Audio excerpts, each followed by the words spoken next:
On today's video, we talk about the possibility of getting amazing magic cards, but getting them on a budget.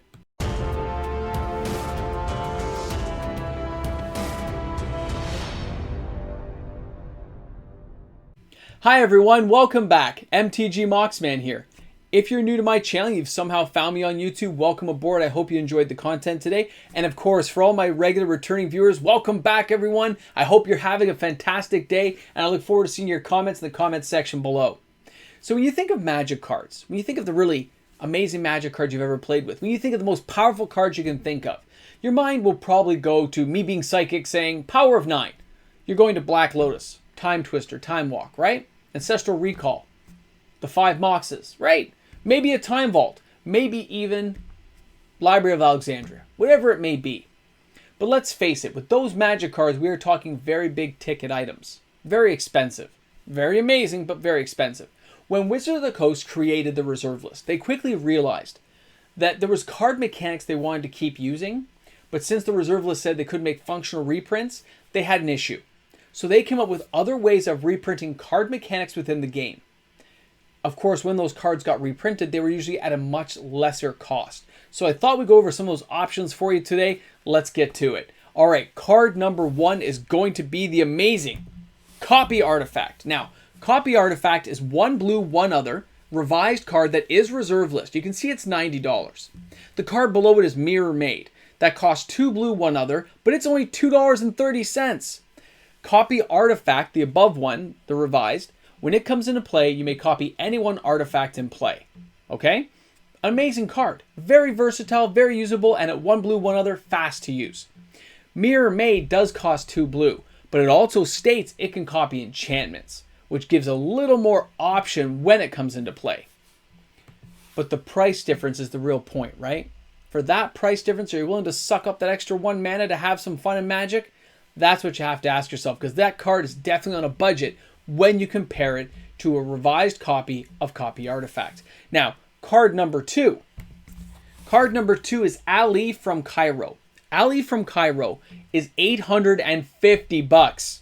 We're talking a serious chunk of change. Meanwhile, the card below it, Fortune Thief from Time Spiral, is 61 cents.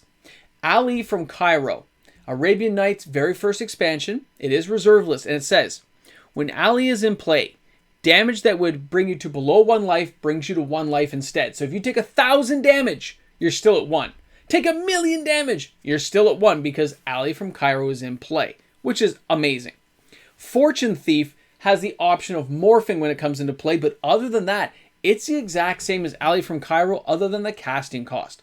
Ali from Ciro costs 4, 2 red, 2 other, whereas Fortune Thief is 1 red and 4 other. But let's face it, for 61 cents, I think you're willing to forgo the 1 mana cost.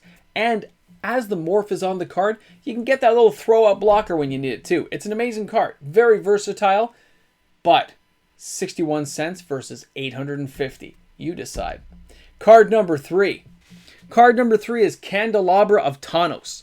Now, the Candelabra of Tanos is from Antiquities, and you're looking at around $2,200 for a near mint copy.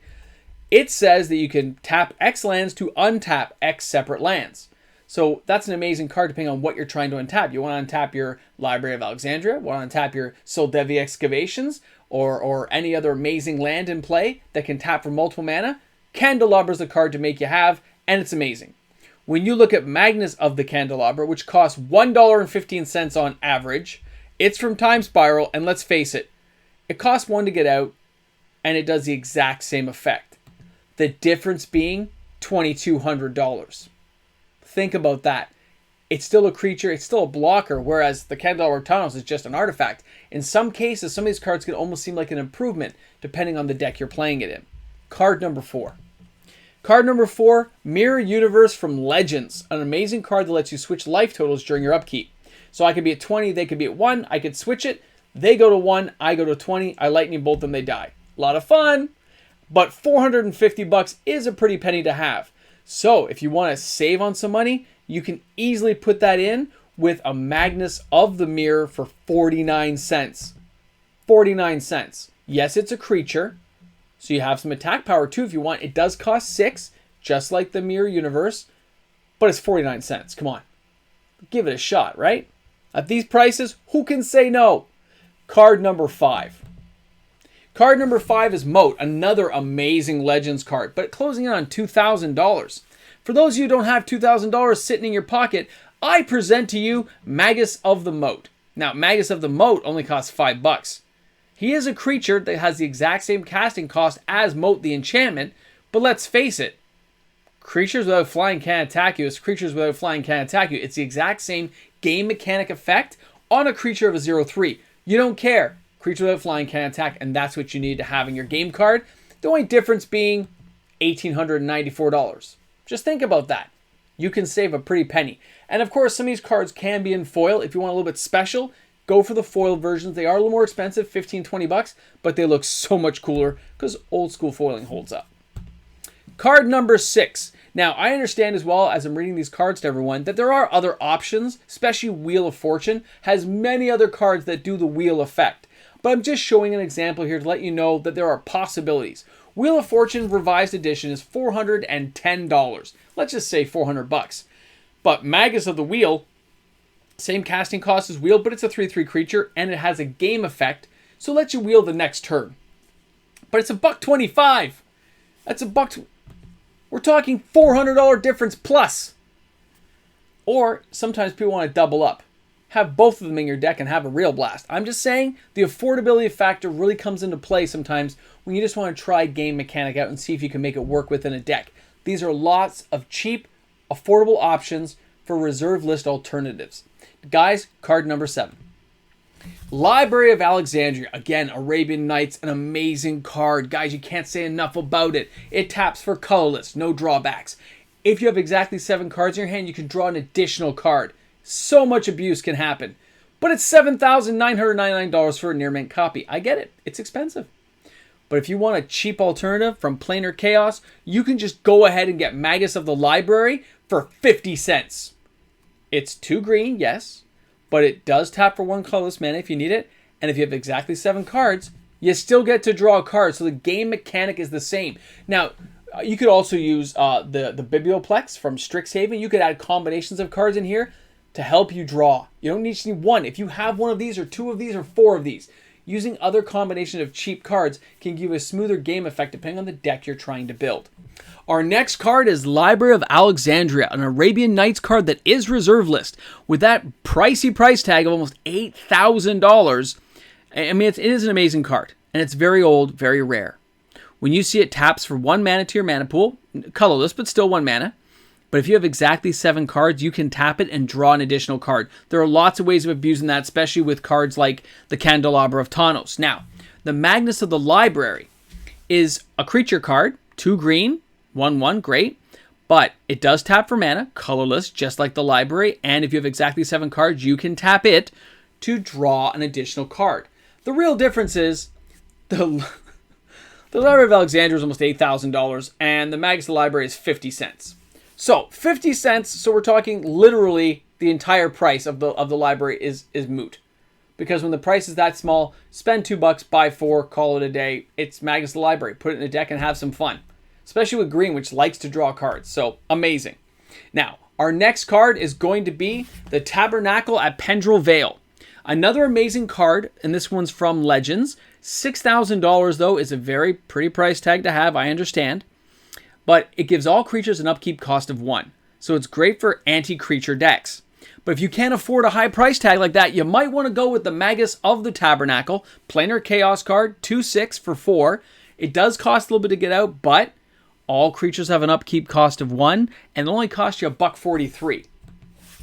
6,000 versus $1.43. Again, you might want to have both in a deck. But the idea that Wizards has tried to create mechanics like this at an affordable cost without messing with the reserve list and making people angry shows they put some effort into some of these cards. There are a lot of Magus cards out there, and by far this is not the entire list of cards today. I have one more card to show you that's a lot of fun. Good old Black Lotus. That's right, the $24,000 Behemoth is an amazing card and one of the most iconic pieces of Magic's history. A 0 casting cost artifact that you can sacrifice to add 3 mana of any single color to your mana pool. Amazing. Wizard of the Coast understands the prestige that goes along with this card.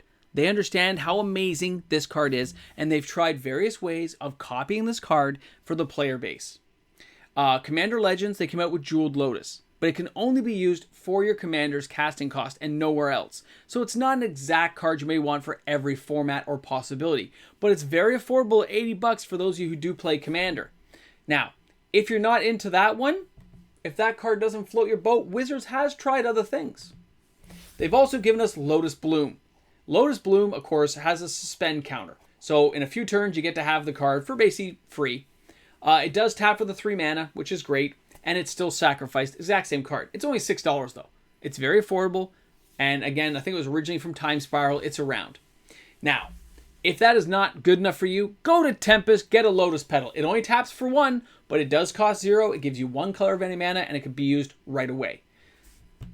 Those aren't the only other options though, right? When you think of Lotus, they've given us Lotus Veil, they've given us all kinds, Lotus Fields, they've given us all kinds of Lotus cards, trying to imitate that exact feel of the Black Lotus without breaking any rules.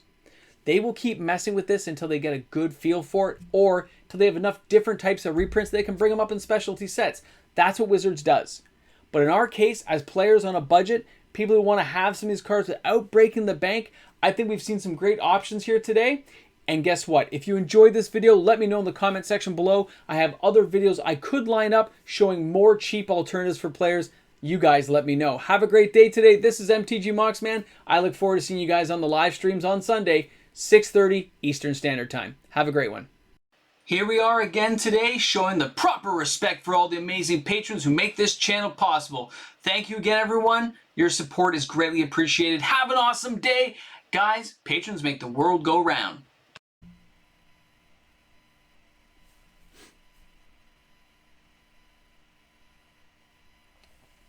I'm just looking at cards that I really want to have.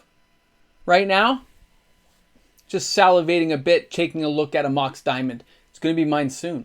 I'm just shopping now to find the best deal. Guys, have a great day today. I'll see you soon.